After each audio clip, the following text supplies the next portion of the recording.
like your help.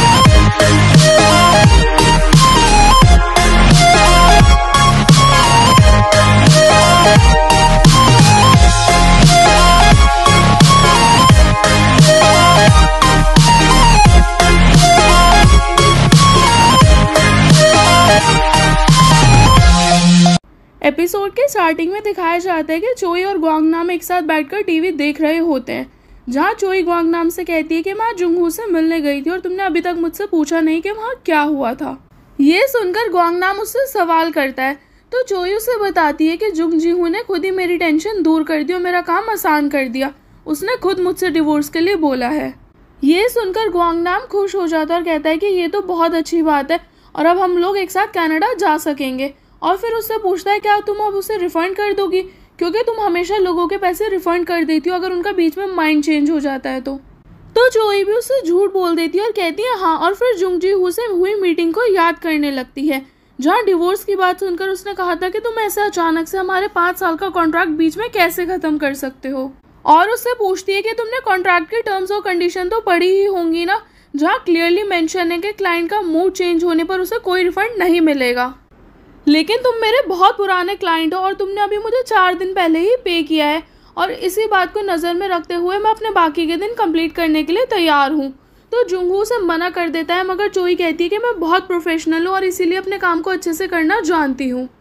फिर हमें present scene दिखाया जाता है, जहाँ ग्वांगनाम चोई से कहता है कि ठीक है, अब तुम्हें दोबारा वहाँ जाने की ज़रूरत नहीं है।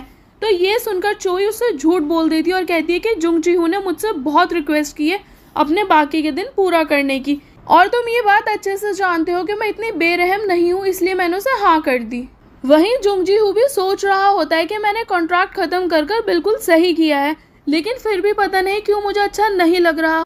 फिर अगले दिन दिखाया जाता है कि जिन भी अपने बड़े भाई से मिलने उसके ऑफिस आता है, जहाँ उसका भाई उसको अपनी कंपनी के लिए एक एड शूट करने के लिए बोलता है, मगर जिन उन्हें मना कर देता है और कहता है कि तुम अच्छे से जानते हो कि मैं खांगजिन कंपनी के लिए शूट नहीं करता। तो उसका भाई उससे कहता है कि तुम कोरिया के नंबर 1 एक्टर्स में से एक हो, लेकिन तुम कोरिया की नंबर 1 कंपनी के लिए शूट नहीं कर सकते। तो जिन भी उन्हें कहता है कि ये मेरे रूल्स के खिलाफ है कि मैं अपनी ही फैमिली से पैसे लूँ, इसीलिए मैं बाहर से कमाता हूँ। कि तभी वहाँ उनका एक एम्प्लॉय आता है और उनको बताता है कि मैंने पता लगा लिया है, उनका नाम टिफनी यो है और उनका कोरियन नेम यो मिहो है और उनको रिटायर हुए 10 साल हो गए हैं। वो पहले ईना ग्रुप के साथ काम करती थी। तो ये सुनकर जिन का भाई अपने एम्प्लॉय से कहता है कि उसे ढूंढो, और ईना ग्रुप का नाम सुनकर जिन भी कुछ सोचने लगता है। वहीं दूसरी तरफ मिस यो को दिखाया जाता है, जो कि बहुत बुरी हालत में रह रही होती हैं और उनके घर की कंडीशन को देखकर उनकी फाइनेंशियल स्टेट का भी अंदाजा लगाया जा सकता था। कि तभी उनके लेडी लॉर्ड वहां आ जाती हैं और उन पर गुस्सा करने लगती है कि तुमने अभी तक रेंट नहीं दिया और ऐसा कब तक चलेगा। ये सुनकर मिस यो ने अपना एक ब्रांडेड बैग दे देती है, जिसे देखकर वो लेडी बहुत खुश हो जाती है और वहां से चली जाती है। और उसके जाने के बाद मिस यो अपने बैंक की पासबुक देखने लगती है, जिस पर जेमी लिखा हुआ होता है, और अपने पास को याद करने लगती है जब 13 साल पहले पहली बार चोई ने उन्हें वो दी थी और उनसे कहा था कि इसमें बैंक की डिटेल्स और ATM कार्ड है जो आपके 1 महीने के खर्च के लिए बहुत है। और ये देखकर उन्होंने उससे सवाल भी किया था कि तुम्हें जॉब मिल गई, लेकिन कौन सी कंपनी में। तो चोई ने उन्हें बताया था कि कौन सी कंपनी मुझे जॉब देगी, मैं उन्हीं सब स्किल्स का इस्तेमाल कर रही हूँ जो आपने मुझे सिखाई थी। और उनसे ये भी कहा था कि आज से हम कुछ रूल सेट कर लेते हैं कि हम लोग एक दूसरे के लिए स्ट्रेंजर्स की तरह ही रहेंगे और बस जब भी मिलेंगे जब हम दोनों में से कोई एक मर जाएगा। वहीं दूसरी तरफ दिखाया जाता है कि चोई भी बैठी हुई सोच रही होती है और सोच सोच कर परेशान हो रही होती है कि आखिर जुंगजीहू मुझसे डिवोर्स क्यों लेना चाहता है। क्या उसकी लाइफ में कोई और लड़की आ गई है या वो सच में किसी और से शादी करना चाहता है। फिर दिखाते हैं कि मिस यो भी इत्तेफाक से सेम उसी रेस्टोरेंट में किसी से मिलने आई हुई होती है जहाँ चोई पहले से बैठी होती है, लेकिन चोई जुंगजीहू की वजह से बहुत परेशान होती है और इसी वजह से उसका ध्यान उनकी तरफ नहीं जाता, मगर मिस यो से देख लेती है और देखकर आगे चली जाती हैं। और वहाँ रेस्टोरेंट में वो आदमी जिससे मिस यो मिलने आई होती हैं वो उनसे उनके बारे में पूछने लगता है, तो मिस यो उसे अपनी फाइनेंशियल कंडीशन के बारे में सब बता देती हैं। तो ये सुनकर उस आदमी को उनकी बातों पर यकीन नहीं आता और वो हंसने लगता है और उनसे कहता है कि ठीक है, मैं चेयरमैन को बता दूंगा कि आप बिल्कुल ठीक हो, और उन्हें एक एनवलप देता है जिसमें कुछ पैसे होते हैं, जिसे देखकर मिस यो खुश हो जाती हैं। तो वो आदमी कहता है कि सब ठीक हो जाएगा, आप टेंशन मत लो। ये सुनकर मिस यो से पूछती है क्या ईना ग्रुप मुझे फिर से हायर करेगा। ये सुनकर वो आदमी उन्हें कोई जवाब नहीं देता। तो मिस यो से कहती है तो फिर मुझे अकेला छोड़ दो, लेकिन बस मेरा एक काम कर देना, अगर मैं मर गई तो मेरे लिए फ़ोन कॉल ज़रूर कर देना। तो वो आदमी पूछता है किसे। मिस यो कहती है कि एक है जिसने मेरे पैर काट दिया, और ये सब वो चोई की तरफ देखकर बोल रही होती हैं। वहीं दूसरी तरफ जुंगजी हू से मिलने एक लड़का आता है और उससे कहता है कि कभी तो तुम्हें मेरी मॉम से मिलने आना चाहिए, जो कि तुम्हारी आंटी है, और आज उन्हीं की वजह से तुम इतने बड़े हुए हो। ये सुनकर जुंगजी हू से कहता है कि मेरी कोई फैमिली नहीं है। तो उस आदमी को गुस्सा आ जाता है और वो कहता है कि तुम बचपन में भी इतने सेल्फिश थे और आज भी उतने ही सेल्फिश हो, और उसे टॉन्ट करते हुए कहता है कि तुम जिन लोगों से मीटिंग के लिए मिलने जाते हो ना, वो सब यही कहते हैं कि तुम बहुत अनोइंग हो। और उसे कहता है कि वो र्यूमर अब खत्म हो चुका है, इसलिए जो कुछ भी हुआ है ना उसे भूल जाओ, और जो तुम्हारे पास है ना उसे शेयर करो। और ये बोलकर उसके पास आने लगता है। तो ये देखकर जुंगजी हू भी उससे कहता है कि अगर तुमने एक भी कदम आगे बढ़ाया ना तो मैं तुम्हारे खिलाफ लीगल एक्शन लूंगा, और ये बोलकर वहां से चला जाता है। वहीं दूसरी तरफ चोई भी ड्रिंक कर जुंगजी हू के ख्यालों में खोई हुई होती है, और वहीं जुंगजी हू अपने घर पर चोई के साथ अपना मैरिज कॉन्ट्रैक्ट फाड़ देता है। फिर अगले दिन दिखाया जाता है कि चोई ग्वांग नाम को कॉल कर उसको थैंक्स बोलती है कल रात उसको नशे की हालत में संभालने के लिए और हर बार उसका साथ देने के लिए। तो ये सुनकर ग्वांग नाम उससे कहता है कि मुझे लगता है तुम जुंगजी हू पर डिपेंड हो गई हो। तो चोई उससे कहती है मैं उस पर डिपेंड हुई हूँ सच में? क्या मैं उसे पे करती हूँ, या मैंने कॉन्ट्रैक्ट बनाया है, या मैं उसे हर बार डिनर पर बुलाती हूँ? तो फिर ग्वांग नाम भी उससे कहता है क्या ये अजीब नहीं है, क्योंकि 5 साल में एक इंसान जिसके साथ आप हफ्ते में 3 दिन टाइम स्पेंड करते हो, आपको उसकी आदत हो ही जाती है किसी ना किसी वजह से। और तुमने 5 सालों में कितने ऐसे कॉन्ट्रैक्ट्स को मना किया है जो तुम्हें उससे ज़्यादा पे कर रहे थे। तो चोई उसे बताती है कि मैं अपने बिजनेस को अपने प्रिंसिपल्स पे करती हूँ, और अगर तुम्हें ऐसा लगता है कि मेरे दिल में उसके लिए फीलिंग्स है तो ऐसा कुछ नहीं है। फिर ग्वांग नाम भी उससे कहता है कि मैं जानता हूँ तुम्हारी लाइफ में कोई नहीं है, बस एक फ्रेंड है जो मैं हूँ, और दूसरी मिस यो जो तुम्हारे लिए जिंदा मरी एक बराबर है। लेकिन मैं ये भी जानता हूँ कि तुम जुंगजी हू के साथ सेफ फील करती हो, और ऐसी सिचुएशन में किसी के ऊपर डिपेंड होना गलत बात नहीं है। और ये फीलिंग वो नहीं है कि उसने तुम्हें धोखा दिया, बल्कि ये है कि उसने तुम्हें छोड़ दिया। ये सुनकर चोई गुस्से में कॉल कट कर देती है और जुंगजी हू से मिलने उसके घर आ जाती है, जहाँ वो पहले से गार्डन में खड़ा हुआ अपने पार्सल का वेट कर रहा होता है। और उसी बिल्डिंग के बाहर जिन भी अपने असिस्टेंट से अपनी कैट जिसका नाम जेमी होता है, जो कि उसने अपनी एक्स के नाम पर रखा हुआ होता है, उसे लेने आया हुआ होता है। जहाँ जुंगजी हू डिलीवरी वैन पर जिन के पोस्टर को देखकर उसे डिलीवरी मैन समझ लेता है और उसे जेमी का बॉक्स लेने लगता है, और इसी चक्कर में जेमी बाहर निकल जाती है। तो जुंगहू उसे जेमी को उठाकर देने लगता है, लेकिन जिन उसे बताता है कि मेरे पास नहीं आती, और उससे रिक्वेस्ट करता है कि प्लीज इसे मेरे घर में छोड़ दो, और खुद जुनहू का पार्सल लेकर लिफ्ट की तरफ जाने लगता है। लेकिन तभी वहाँ उनकी मुलाकात लिफ्ट में चोई से हो जाती है, जिसे देखकर जिन हैरान हो जाता है और उसके मुंह से एकदम से एक नाम निकलता है, जेमी।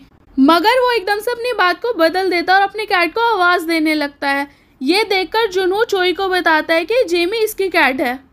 कि तभी अचानक से जिन की नजर चोई और जुंगहू की वेडिंग रिंग पर जाती है, जिसे देखकर वो उन दोनों को बताता है कि मेरा नाम कांगे जिन है और मैं भी रिसेंटली यहाँ शिफ्ट हुआ हूँ। ये सुनकर चोई उसे देखने लगती है, तो जिन उससे पूछता है कि तुम मुझे ऐसे क्यों देख रही हो, और फिर कहता है क्या तुम्हें कुछ याद आया?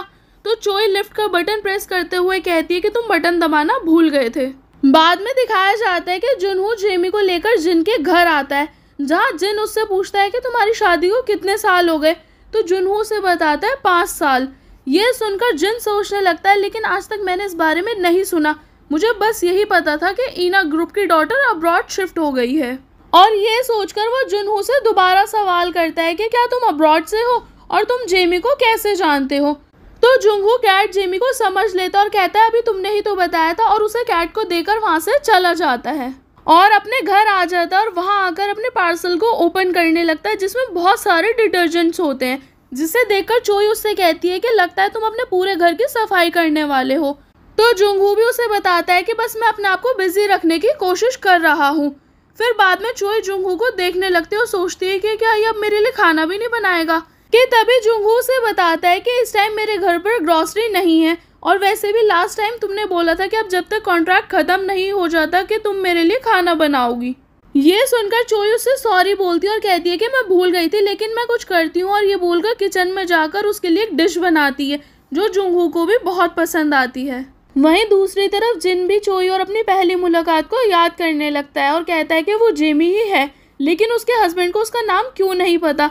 जरूर यहाँ वो सबसे अपनी आइडेंटिटी छुपाकर रह रही होगी, लेकिन अब तो उसने शादी भी कर ली, क्योंकि मैं जिस जेमी को जानता था वो तो शादी के नाम से तक नफरत करती थी।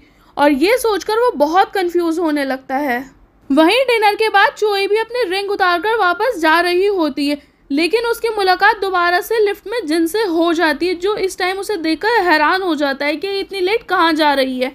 और फिर उसकी नज़र चोई के हाथ पर जाती है जहाँ कोई वेडिंग रिंग नहीं होती, और ये देखकर वो और ज़्यादा कंफ्यूज हो जाता है।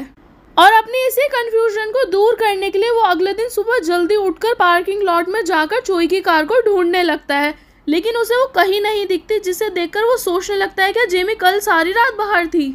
वहीं दूसरी तरफ दिखाया जाता है कि मिस यो एक सुसाइड नोट लिखती हैं, जहां वो बैंक की पासबुक चोई को हैंड ओवर करने के लिए बोलती हैं और सुसाइड करने लगती हैं, लेकिन उसी टाइम उनके फ़ोन पर कॉल आ जाती है। और फिर हमें नेक्स्ट सीन में दिखाया जाता है कि मिस यो जिनके बड़े भाई से मिलने उसके ऑफिस जाती हैं, जहां वो उनसे कहता है कि आप बिजनेस वर्ल्ड की जानी मानी हस्ती हो और आपसे ऐसे मिलना मेरे लिए किसी ऑनर से कम नहीं है। ये सुनकर मिस यो याद करने लगती हैं जब वो पहली बार उनकी फैमिली से मिलने गई थी as an management director of इना ग्रुप, लेकिन जिनके बड़े भाई को बात याद नहीं होती क्योंकि वो बहुत साल पुरानी बात होती है, इसीलिए वो उन्हें अपनी कंपनी कांगजिन में काम करने के लिए ऑफर देता है।